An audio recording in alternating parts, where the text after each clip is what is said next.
നമസ്കാരം, പ്രവാസി മലയാളിയിലേക്ക് സ്വാഗതം. കുവൈറ്റിലേക്ക് പുറപ്പെട്ട നൂറുകണക്കിന് മലയാളികൾ ദുബായിൽ കുടുങ്ങിക്കിടക്കുന്നതായുള്ള റിപ്പോർട്ടുകൾ കഴിഞ്ഞ ദിവസമാണ് പുറത്തേക്ക് വന്നത്. കുവൈറ്റിലേക്ക് സർവീസ് നടത്തുന്ന വിമാന കമ്പനികൾ ടിക്കറ്റ് തുക കുത്തനെ വർദ്ധിപ്പിച്ചതോടെയാണ് ഇവർ അക്ഷരാർത്ഥത്തിൽ കുടുങ്ങിയത്. 500 ദിർഹത്തിന് താഴെയുള്ള ടിക്കറ്റിന് ഇപ്പോൾ 5000-ഓളമാണ് നിരക്ക് ഏർപ്പെടുത്തിയത്.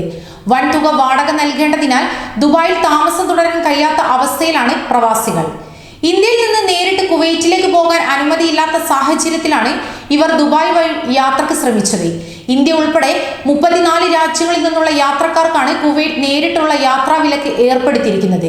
ഇതിൽ ഇന്ത്യ ഉൾപ്പെടെയുള്ള രാജ്യങ്ങളിൽ നിന്നുള്ളവർ നിലവിൽ ദുബായിലെത്തി ഇവിടെ 14 ദിവസം ക്വാറന്റൈനിൽ കഴിഞ്ഞ ശേഷം മാത്രമേ ദുബായിൽ നിന്ന് കുവൈറ്റിലേക്ക് പറക്കുന്നത്. മാത്രമല്ല, കുവൈറ്റിലേക്ക് നേരിട്ടുള്ള പ്രവേശന വിലക്ക് ഏർപ്പെടുത്തിയിട്ടുള്ള രാജ്യങ്ങളുടെ വിലക്ക് തുടരുമെന്ന് Kuwait civil aviation director general വ്യക്തമാക്കുകയും ചെയ്തു.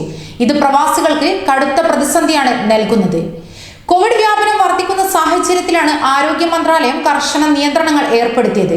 ഇതേ തുടർന്നാണ് 34 രാജ്യങ്ങൾക്ക് രാജ്യത്തിലേക്ക് നേരിട്ടുള്ള പ്രവേശനത്തിന് വിലക്ക് ഏർപ്പെടുത്തിയത്.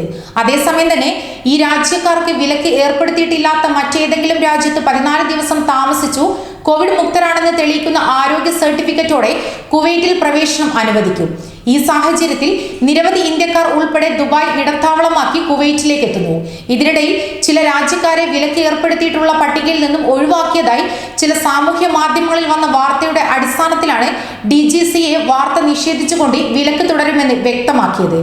34 രാജ്യങ്ങൾക്കുള്ള പ്രവേശന വിലക്ക് തുടരുന്നതായും അതിൽ പുതിയ രാജ്യങ്ങൾ ഉൾപ്പെടുത്തുകയോ ഏതെങ്കിലും രാജ്യങ്ങൾക്ക് അനുമതി നൽകുകയോ ചെയ്തിട്ടില്ലെന്നും DGCA ആവർത്തിച്ചിരിക്കുന്നു.